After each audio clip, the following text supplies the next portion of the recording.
Hello दोस्तों, आप सभी का स्काई स्टोरीज में स्वागत है। आशा करता हूँ आप सभी अच्छे होंगे। आगे बढ़ने से पहले आप सभी से अनुरोध है कि हमारे चैनल को लाइक और सब्सक्राइब और बाकी लोगों के साथ शेयर करना ना भूलें। तो चलिए दोस्तों शुरू करते हैं। एक समय की बात है जब गौतम बुद्ध अपने शिष्यों के साथ लंबा सफर तय कर रहे थे और वह एक सुंदर गांव पहुंचे। गौतम बुद्ध ने कुछ दिन वहीं गांव में रुकने का निश्चय किया। गौतम बुद्ध के आने का समाचार गांव में आग की तरह फैलने लगा और कुछ ही देर में गौतम बुद्ध के आसपास लोग इकट्ठा होने लगे और भीड़ बढ़ने लगी। लोग कई तरह की समस्या लेकर वहां आने लगे। तभी एक बुजुर्ग व्यक्ति रोते हुए गौतम बुद्ध के पास आया और कहा, प्रभु, मेरा बेटा कुछ काम नहीं करता, गरीबी और कठिनाइयों के लिए ईश्वर को दिन रात कोसता रहता है। जब मैं समझाता हूं तो मुझसे ही बहस करने लगता है और घर का माहौल खराब हो जाता है। मैं जानता हूं कि वह अपना नुकसान कर रहा है, लेकिन मुझे समझ नहीं आता कि मैं उसे सही रास्ते पर कैसे लाऊं। गौतम बुद्ध मुस्कुराए और बुजुर्ग व्यक्ति से बोले, आप कोई बहाना बनाकर अपने बेटे को मेरे पास ले आइए। बुजुर्ग व्यक्ति ने कहा, प्रभु, मेरा बेटा किसी की बात नहीं सुनता, सबसे बहस करता है। मुझे डर है कि कहीं वो आपको भी कोई गलत बात न कह दे। बुद्ध मुस्कुराए और बोले, चिंता मत करो। गौतम बुद्ध की बात सुनकर कुछ लोग बुजुर्ग के साथ उसके बेटे को बुलाने के लिए चल पड़े। दोपहर का समय था। लड़का अपने कमरे में सो रहा था। घर पहुंचते ही सबने उसे जगाया और उसे समझाना शुरू कर दिया, लेकिन लड़का साथ चलने को तैयार नहीं हुआ। वह बस एक ही बात दोहरा रहा था, सारे साधु पाखंडी और नकली होते हैं, मैं इनकी बातों में आने वाला नहीं। लेकिन जब गांव वालों ने इसे बताया कि बुद्ध उनकी हर परेशानियों का समाधान कर देंगे, तब जाकर वह गौतम बुद्ध से मिलने को राजी हुआ।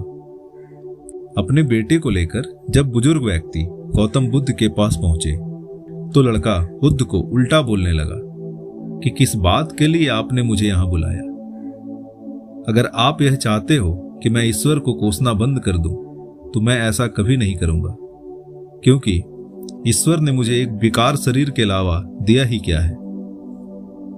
धन जो शरीर के लिए जरूरी है वह तो मुझे मिला ही नहीं। अगर आप मेरी धन की समस्या खत्म कर सकते हो तो ठीक है, नहीं तो अपना बोरिया बिस्तरा समेटिए और आगे बढ़िए।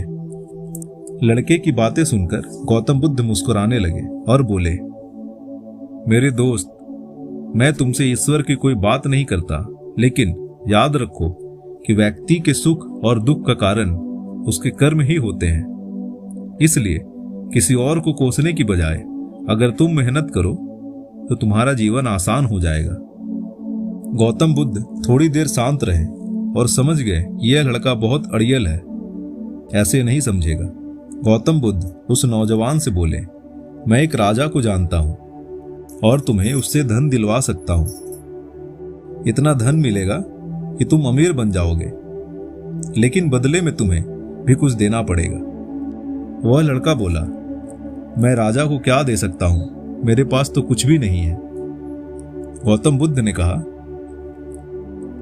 राजा का एक पुत्र है जो जन्म से ही नेत्रहीन है। राजवैद्य ने कहा है कि अगर राजकुमार को किसी जीवित व्यक्ति की आंखें मिल जाएं, तो वह ठीक हो सकता है। अगर तुम अपनी दोनों आंखें राजकुमार को दे दो तो राजा तुम्हें तुम्हारी वजन के बराबर सोने के सिक्के देगा, फिर तुम अपना जीवन आराम से बिता सकते हो। यह सुनते ही डर के कारण लड़के ने आंखों पर हाथ रख लिया और जोर से कहा कि यह आप क्या बोल रहे हैं? जीते जी कोई अपनी आंखें कैसे दे सकता है? कोई कितना भी धन क्यों न दे, मैं अपनी आंखें नहीं दे सकता।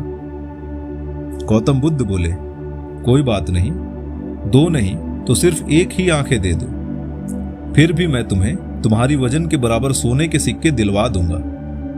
वह लड़का फिर से चिल्लाकर बोला, आप यह कैसी बातें कर रहे हैं? मुझे सोने के चाहे जितने सिक्के मिल जाए, मैं अपनी एक भी आंख नहीं दे सकता। मेरी आंखें अनमोल हैं। गौतम बुद्ध ने कहा, अगर तुमको और धन चाहिए तो बोलो, राजा मना नहीं करेगा। तो लड़का बोला, मेरी आंखें अमूल्य हैं, कृपया आप यह कहना बंद कर दे, मुझे किसी भी कीमत पर अपनी आंखें नहीं बेचनी। लड़के की बातें सुनकर गौतम बुद्ध ने कहा, मेरे प्यारे दोस्त, अभी कुछ समय पहले ही तुम अपने शरीर को बेकार कह रहे थे, कोस रहे थे, और अब तुम कह रहे हो कि तुम्हारी आंखें अनमोल हैं। आंखें तुम्हारे शरीर का छोटा सा हिस्सा है। अगर तुम्हारी आंखें अनमोल हैं तो तुम्हारा शरीर कैसे बेकार हो सकता है? अगर शरीर तुम्हें अनमोल लगता है तो तुम्हारी बुद्धि की क्या कीमत है? अगर यह सब अनमोल है तो जीवन शक्ति जो तुम्हें जिंदा रखे हुए है उसकी क्या कीमत है? सबसे बड़ी ताकत पहले से तुम्हारे पास है। गौतम बुद्ध के शब्द सुनकर उस लड़के की आंखों में आंसू आ गए और वह उनके चरणों में गिर के रोने लगा और फिर कहा, मैं बहुत बार कोशिश किया लेकिन मैं कुछ नहीं कर सका, इसलिए मैं इतना हताश और कड़वा हो गया। बुद्ध ने लड़के को उठाया और कहा, मेरे दोस्त, इंसान का जन्म बहुत कीमती है। केवल इंसान के पास ही इतना विवेक होता है कि वह सही गलत में अंतर कर सकता है। ताकतवर पशु पक्षी में भी यह स्वतंत्रता नहीं है। इसलिए अपने शब्दों की ताकत को पहचानो और किस्मत को कोसना बंद करो। जब सर पर परेशानी आती है तो हम सब नकारात्मक हो जाते हैं और भूल जाते हैं कि हमारे पास कितनी सारी कीमती चीजें हैं। गौतम बुद्ध कहते हैं कि बनाने और मिटाने दोनों की शक्ति हमारे शब्दों में है। जब शब्द सच्चाई और दया से भरे होते हैं तो पूरी दुनिया को बदल सकते हैं। इसलिए गौतम बुद्ध आगे कहते हैं कि अपनी जुबान को अच्छे शब्द सिखाओ और मन को अच्छे विचार सिखाओ। आंख, कान, नाक सभी को प्रशिक्षित करो। इंद्रियां बहुत अच्छी दोस्त बन सकती हैं। यह हमको दुखों से पार ले जाएंगी और जो चाहे हम प्राप्त कर सकेंगे। यह सब हम ध्यान, योग, प्राणायाम से सीख सकते हैं। दोस्तों, आशा करता हूँ कि आपको ये मोटिवेशनल स्टोरी पसंद आई होगी। आप सभी से अनुरोध है, जाने से पहले इस वीडियो को लाइक और हमारे चैनल को सब्सक्राइब करना ना भूलें। धन्यवाद दोस्तों।